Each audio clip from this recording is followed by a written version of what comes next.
everyone, it's Wade McElwain here, that's right, Quizmaster Corona with another quiz for you. So the last quiz, one of the past quizzes I did a food quiz, and the purpose of doing the food quiz was my father, Harvey, how you doing, Harv? What's going on, old man? Miss ya. Has dementia. Don't tell him. But he actually responded very well to the quiz. In fact, other people have contacted me and said they've played it for people that actually have dementia, and they got a response. So, wow, it makes me feel absolutely amazing that my father can respond to it, that he was actually responded to me, and he was able to get a couple right, didn't you, Dad? You got a couple right. So I thought, this is too good, so I got to do more. So I've done another food quiz for everyone. Are we okay with the food quiz? Good, you better be. You got it out, old man. I also want to give, again, a big shout out to all the people who care for my father back in Kitchener, Ontario. I don't want to mention your names or the hospital. I don't want to get you in trouble. But look, this whole corona explosion that we've been dealing with has been hitting the care homes really, really hard. And a lot of people look at the stats and they're like, oh, they're old people. But those old people are my dad, your grandparents. They're not statistics. These are people. And this disease is just ravaging. They have no idea what's going on. And it's absolutely atrocious. And for the people who actually have to take care that we entrust with our loved ones, you have to see this firsthand. And it's just absolutely devastating. So when we're clapping for everyone and you're clapping for everyone who's on the front lines, remember the people who are in care homes. Remember the people that are taking care of the vulnerable. Remember the people that are taking care of people with dementia and Alzheimer's. Because they see this firsthand, and they're seeing it actually just rip through places they work and people that they love. And it just is absolutely horrible. So I'm going to do a food quiz for everyone. My dad did well in the food quiz. I'm hoping you guys like this one. I've decided to make it a bit easier this time. Just give you a little bit of ease for it. So the questions, normally I do the quiz and then I do the questions after. For the sake of this one, I think for the dementia audience and for people, I'm going to do the answer right after the question in this one, okay? Just so we can keep it on point, and that way I don't have to go back to something 20 questions earlier. Does that sound good? Now, if you want more quizzes, follow me, subscribe, do all those kind of things. I will be putting up more quizzes throughout this whole virus, and obviously targeting a lot more people and trying to reach out to more people in need who want quizzes and want information. I'm just recording it, having fun with everyone. It's a gorgeous day out. It's like 30 degrees here in London. That doesn't happen very often, and I'm sure that's just because it's locked down. All right, are we ready to do a food quiz? Let's do a food quiz. Okay, so as I said, this is a food quiz. What I'm going to do is I'm going to give you the question and then repeat the answer. So perhaps you are a carer. Maybe you're working with my father, or maybe you've got someone with dementia, and you just play the question up for them and then get them to just yell out the answer. Does that sound good? We'll just yell it out. Yell it out. All right, question number one. Are we ready? Ready, Harv? Ready for everyone else? Question number one. What animal gives us roast beef?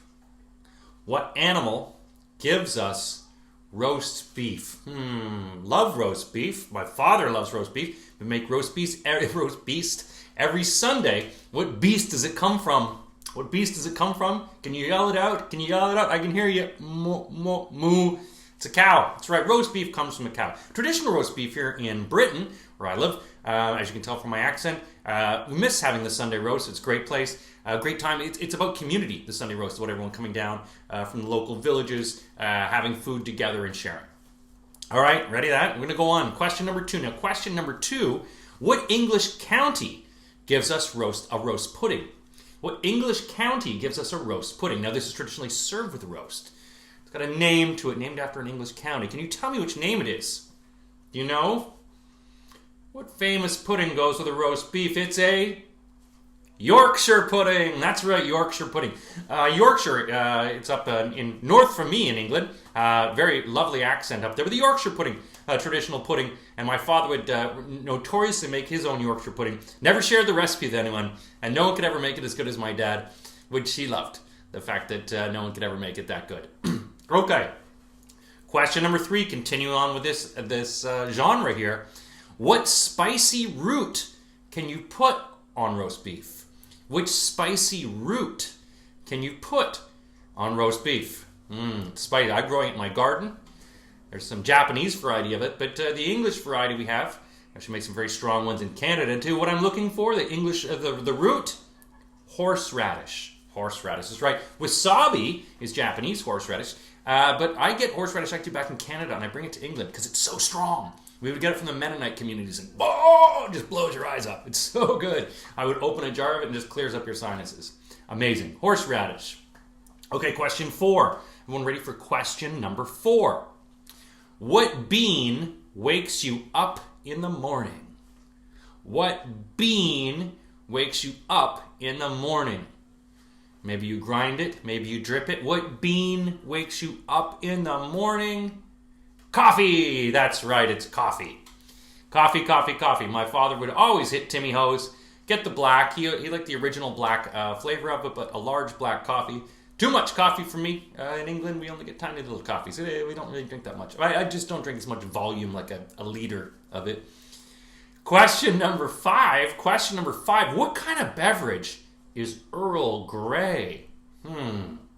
What kind of beverage is Earl Grey? Maybe you like it hot, like Jean-Luc Picard.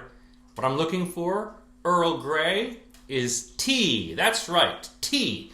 It's got bergamot in it. It's a bit of a different spice to it. I love Earl Grey tea. I actually make my own Earl Grey iced tea. It's absolutely lovely as well. It's lovely and lovely. Question number 6. Ooh, it's a politics and candy question. I know my dad will know this one. Question number 6. What candy did Ronald Reagan like to eat? Remember Ronald Reagan? Hollywood movie star, governor of California, went on to become the president of the United States. But he used to like to keep a jar. What did he keep? A little candy. He used to keep candy under the desk. Which kind of candy did he keep? I'm looking for jelly beans. That's right. Old Jelly Bean Reagan, who sadly also succumbed to dementia and Alzheimer's. But, he was always very known as giving out the candy, and jelly beans were his favorite. Speaking of which, let's talk candy again. Question number 7.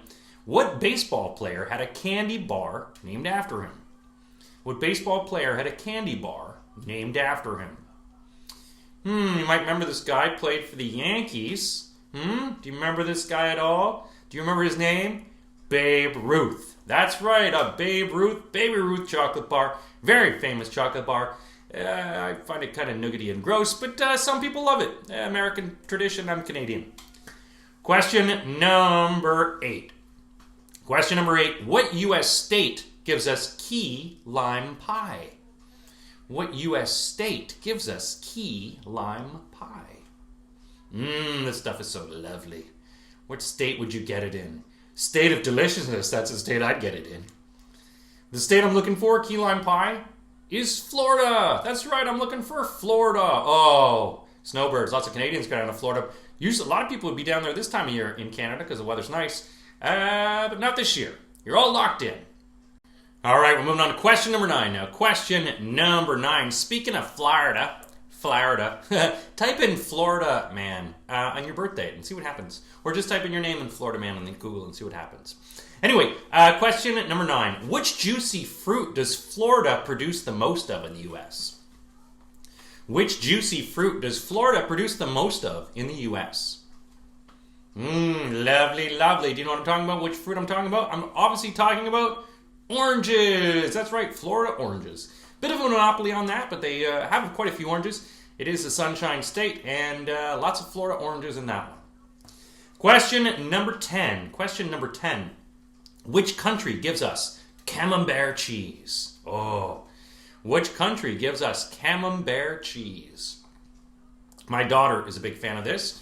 My daughter, obviously my poppy, your granddaughter Violet, she loves this. I bake it and I put caramelized onions on it. No, she just eats it up. She hollows it all out. The country I'm looking for, though, is France. Before I tell you how my daughter destroys the cheese, she can actually hollow out the whole cheese, and then you just sit there thinking, oh, there's cheese in that, and it's just the rib, it's just the grind and everything. It's just all the cheese has been sucked out. Yeah, it's very traumatizing. Question number 11, another French kind of question. Coq au vin. Coq au vin is made with what kind of meat? Coq au vin is made with what kind of meat? This is question number 11. Coq au vin. What is it? It's a French coq au vin. Well, hopefully you know the au vin means wine. Lots of the French wine. But the coq part of it is chicken. It's chicken and wine. It's a nice thing to make in a slow cooker. Moving on to question number 12. How many in a baker's dozen? How many are in a baker's dozen? Do we know how many are in a baker's dozen? Well, lucky number. Wow, that's too many. It's 13. I was gonna, and I caught myself looking. It's 13. Lucky number 13. Baker's dozen. Question number 13 now, going on to number 13. Which alcohol do you associate with Russia? Which alcohol do you associate with Russia? My sister used to live in Russia, would bring back lots of this stuff all the time. I'm not a hard alcohol drinker, but yeah, I have tons of booze sitting around. I don't like hard alcohol. What the country, or the drink I'm looking for is vodka. Vodka. You know what I use vodka for? I put lavender oil in and I spray it my furniture. That's what I have vodka in my house for. Question number 14. What herb is put into pickles for flavor? What herb is put into pickles for flavor? These are some yummy ones.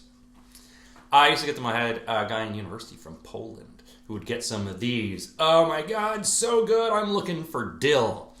Dill pickles. There's something about a good, strong dill pickle. It's like, oh, so good, so good. All right, question number 15. Question 15 now. What is the red things sometimes stuffed into olives? You see little red things? What are those called? What are those red things that are stuffed into olives? Do we know what those are called? When you stuff it into an olive, what am I looking for? Do you like olives? I know my father's not a big olive fan. What I'm looking for? Pimentos. Pimentos. Fun to say. Fun to try to spell. Pimentos. Pimentos. Question number 16. I know my father likes this. Harv, it's your favorite. In which country were butter tarts invented? In which country were butter tarts invented? Fun to say. My father used to always call them butter farts. Butter farts. And then he'd fart. No, he didn't always. But yeah, butter farts. What country they invented of? My home and native land, Canada. Canada invented them. They're actually quite big. The recipe was very simple. It's not like butter pie, which is big in England, or butter pudding.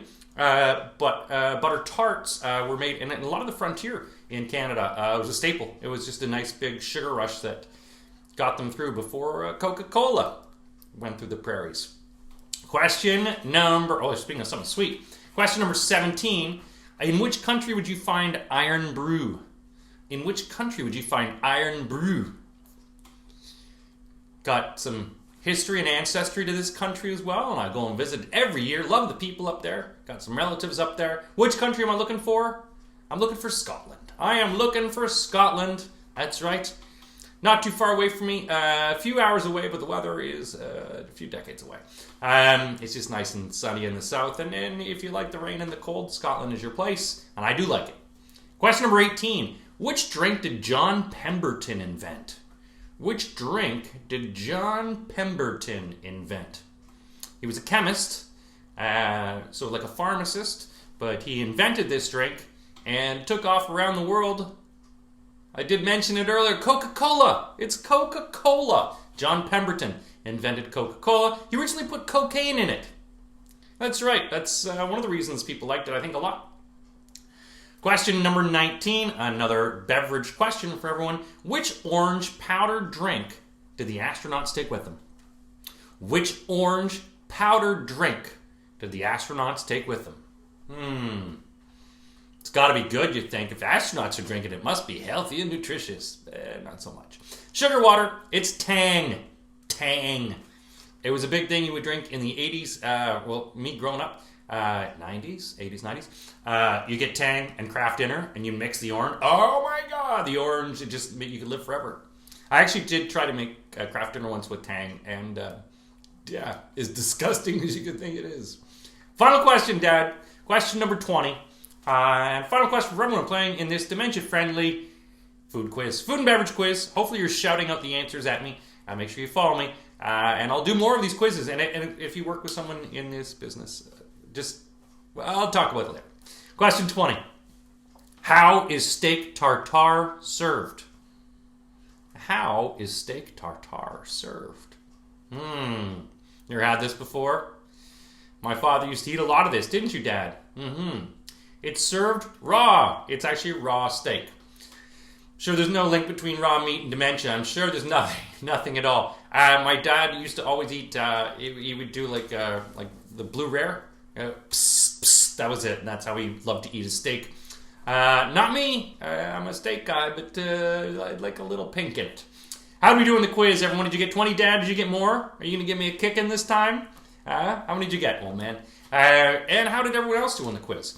I like giving little fun facts. I'm just trying to work. So if anyone knows or what works best to help regale people suffering, to get their minds stimulated, because sometimes it's just words that can hear, but it sets them off on a journey, and that's what it is. It's getting through that glue, and hopefully just reaching people and spreading some love and joy, and the fact that my father can answer questions, and maybe someone that you thought is catatonic or someone who just doesn't speak and they can actually respond. Man, it makes me very emotional. So thank you to everyone who's taking care of my father. Thank you to everyone out there who's taking care of all of our people suffering with dementia and Alzheimer's. It's a horrible disease. But, you know, the only way to beat it is, I don't know. I actually don't know. I'm not a medical expert. I'm just a jerk off who tells quizzes. But hopefully it gives you a little bit of joy. I love you, Dad. I love everyone out there. Even if I don't know you, let's throw some love out there. What's the worst that could happen, right? Stay safe, stay sane, keep quizzing.